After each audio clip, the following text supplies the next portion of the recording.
The first guest for this part of the conference is Todd Crawford. There's Todd. Hey Todd, we can see you now. Hey, great. So tell us a little bit about the story of how this foundation came to be and what they've done in this area of brain aneurysms. He really has spent a lot of time rethinking the industry and how we can market brain aneurysm awareness better. Because, you know, what I like to say often is when somebody dies of a brain aneurysm, and they say ignore the signs and symptoms of a brain aneurysm, it's not really their fault. We as the medical community have failed these patients to really educate them and spread awareness, and that's obviously on us. And I think Todd saw that firsthand and then created this foundation. With that, I want to welcome Todd, give him a round of applause. Right. So Todd, you know, you're got a full audience here, and thank you for zooming in with us. Tell us a little bit about how this foundation came to be and what makes the Lisa Foundation special. Well, the foundation began after the loss of my wife, Lisa Colagrossi, who was a very well-known television personality for ABC News, who passed away in March of 2015. 6 months later, I launched the foundation via national television through a number of contacts that I have that the foundation has. I guess the impetus for launching the foundation was I did it for a couple of different reasons, but one of the reasons, the main reason, was because Lisa experienced one of the top warning sign symptom for weeks before her passing, and we had no idea, had never heard of brain aneurysm, had never seen or heard anything about warning signs or symptoms or who's at risk, knowing that she was kind of in the sweet spot age-wise would have been very helpful to know, because I did stop her a couple times. I think the last time was about a week before she ruptured, and she came home clutching her head, and I said, I think we need to go get you, x-rayed to, see if something's wrong, because you've been complaining about these headaches for weeks now. And she's, like a lot of women, said, I don't have time, I've got too much to do between everything I have to do here at home for you and the boys and everything at work, so I'll take an aspirin or Tylenol and I'll be fine. And then a week later, she was dead. So I think what sets us apart from everybody else in the industry, Kimon, is a couple things. I mean, we bring that perspective to the table, very personal, perspective and experience, and everything that we have done over the years has had that at the forefront. I think the other thing that really sets us apart is that everything in this industry that is done from a scientific point of view. Everything from the medical device companies, to the hospitals, to the organizations, other nonprofits, as well as organizations like SNIS and SBIN. Everything is done from a scientific point of view. And so we saw the opportunity to just kind of flip that on its head and say, okay, what we're going to bring to the table is everything that we do is going to be from the perspective of moms and dads and family members out there, men, women, young adults, in terms of what do they know about this condition, what do they need to know about this condition, what are the gaps in terms of education and national awareness, and what would be most helpful and critical to save lives. So 2 months after we launched the foundation, we had our very first survivor, and we've had thousands upon thousands over the last 8 years who have credited us with either saving their life or in some way helping them have achieve a better outcome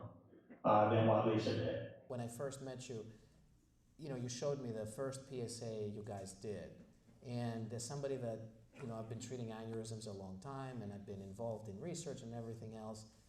Seeing that PSA produced such an emotional reaction for me that I really understood what you were about and kind of where the foundation would fit.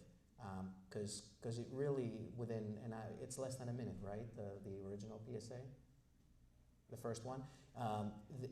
Within that short amount of time, you were able to get the message across of how devastating a brain aneurysm is, and that was the message of that. Do not ignore the signs and symptoms. This is a devastating disease. It cannot wait. And it was a message that is very powerful, but it was never before discussed when it's shocking that it wasn't discussed in that scale. And of course, you harness the power of celebrities through your connections you had, Bruno Mars, Whoopi Goldberg, whatever and they pushed the message out. But really, it was extremely powerful to watch that. And I know that you guys have been, and maybe you can tell us how successful the first PSA was, but I also know that you guys have been working on a second PSA, which I've seen, and it looks amazing. Maybe you can share it with everybody. But yeah, I'm going to let you talk about those. Yeah, so I think that's another one of our points of differentiation between us and everybody else in the space is that we focus exclusively on national awareness and education of the public.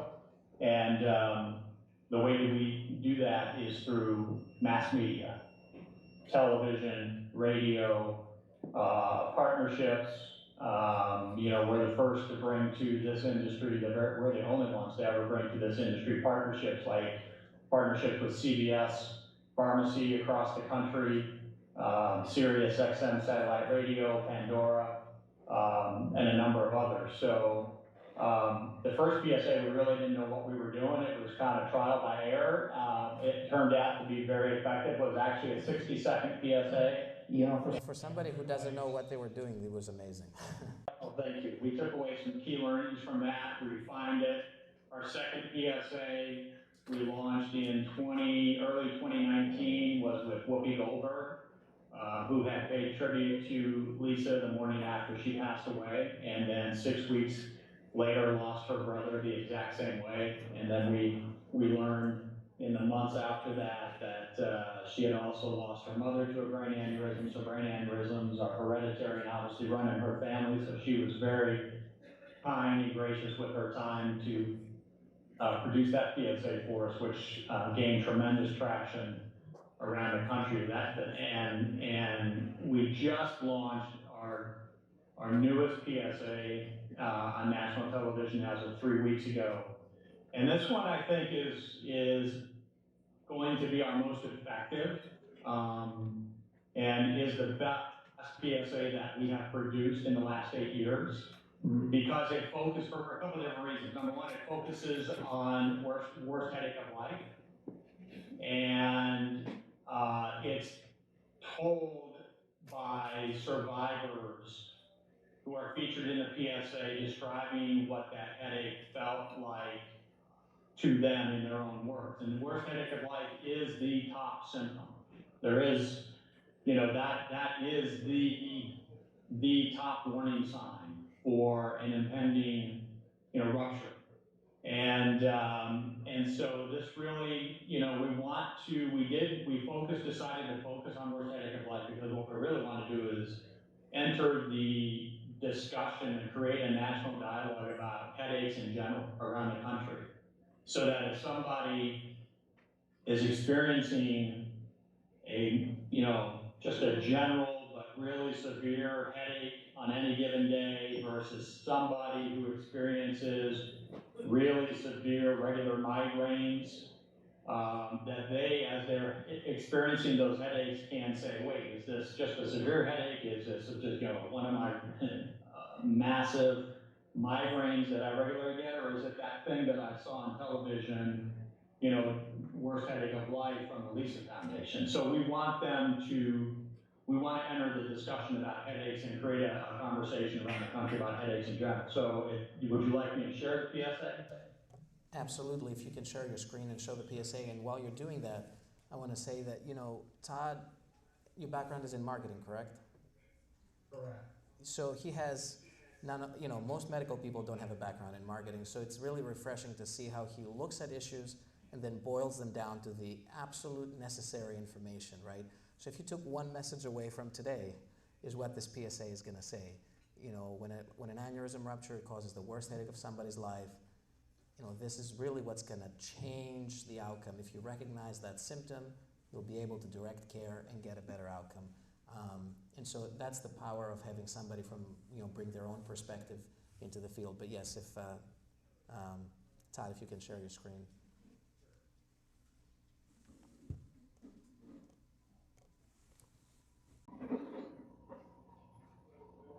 Can you see it?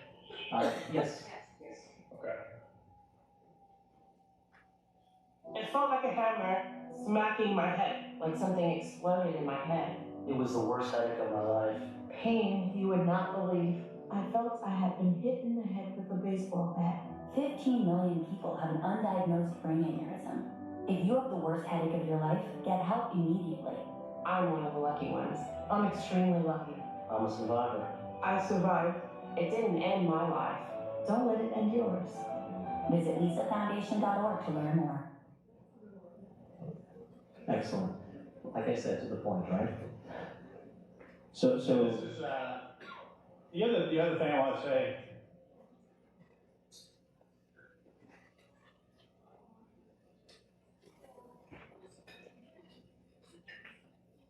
This is the kind of foundation and PSA that had it been around, had it existed 8 years ago. I think there's a very good chance Lisa, millions of others who have died from this over the years would still be with us today. And the other thing is, you see in that PSA, we mentioned 15 million, and this is again another point of differentiation, and maybe I attribute to my marketing background with the Walt Disney Company and ESPN and ABC Sports and all those other companies I worked for prior to jumping into this space. But the industry plays it very safe and takes a very conservative approach, almost to the point that I would say that the industry downplays the potential severity and what's the word I'm looking for? The number of people that it could potentially affect throughout the country. So we did a lot of work. We were surrounded by a medical advisory board who guides us. There are white papers out there. The NIH will tell you that the best that they can do is tell us that this is a condition that affects anywhere between 2% and 6% of the US population. Everybody until we entered the space has talked about it in terms of 2%, which is what you generally will see from other nonprofits and the organizations, 1 in 50. We said, why would you do that? If this potentially affects as many as 15 million people, which is 1 in 20, what grabs your attention more? 1 in 50 or 1 in 20? 1 in 50 almost puts me to sleep. So we do it in a very responsible way. We say up to 15 million people, or as many as 1 in 20 people in the country will develop a brain aneurysm in their lifetime. So, like I said, just started airing across the country in the last 3 weeks. It's already been picked up by Fox News Channel and Fox Business Network and a number of local television stations in different states around the country. And the way that PSAs happen is that they gain traction and they're picked up by more and more stations and then over the next 4, 5, 6 months. So, we produced this PSA for roughly $100,000.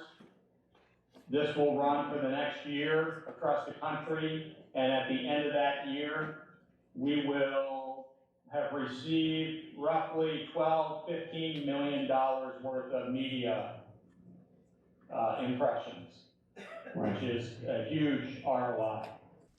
Absolutely. And I'm sure this is not work that happens magically, and you need support. How has the support been from kind of more on the industry side, which obviously are more the folks that can provide the larger support? How's that been going on for you?